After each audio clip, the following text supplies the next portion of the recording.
ቤተሰቦች በያላችሁበት ሰላማችሁ ይብዛልኝ። እንግዲህ ጽናት ተከታታይ ድራማ ያው ክፍል 47 ሁላችንም በጉጉት የምንጠብቅ ይሆናል ማለት ነው። ምክንያቱም ኪራ ወይንም ደግሞ የጽናት አባት የኪራ አባት እውነቱን ያውቃሉ ወይንስ ደግሞ እንዲሁ አሁንም ማንም ሳያውቅ ይቀጥላሉ የሚለውን ነገር ያው ሁላችንም በጉጉት የምንጠብቅ ይሆናል ማለት ነው።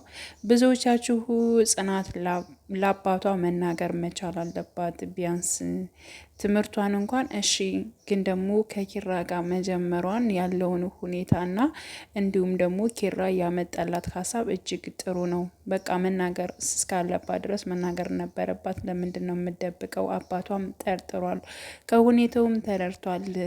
የጽናት አባት አሁን ሳይሆን በፊትም በመጣ ሰዓት ጠርጥሯል። ስለ ቤቲ ስለ ጮኛው ሲጠይቀው ያው ቤቲ ጮኛው እንደሆነ ስለሚያውቅ ነው። ግን ደግሞ ከቤቲ ለየት ባለ አይን ደግሞ ሲመለከታት የነበረው ጽናትን ነው ኪራ።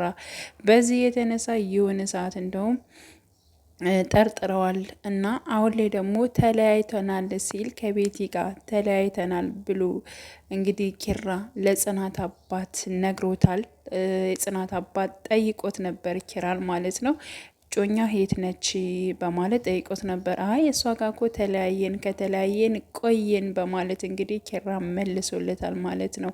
እና ደግሞ ከዚህ በፊት ስለጠረጠረ የጽናት አባት አሁን ላይ ምን ላይ ትሆን ልጄ በማለት እንግዲህ አስበዋል ማለት ነው። እና የኪራንና የጽናትን ቅርበት ያዩ አባት ተጠርጥረዋል። አብረው ቁጭ ብለው ሲያወሩ እንዲሁም ከጽናት ክላስ እንኳን ሲያወሩና ሲወያዩ ኪራና ጽናት እንዲሁም ፋዘሯ ገብቶ ነበረ። ሰላም ኳኳ በር ክፍት ስለሆነ ገበሁኝ ይቅርታ በማለት እንትን ብሎ ነበር ማለት ነው። እና እውነቱ ይታወቃል።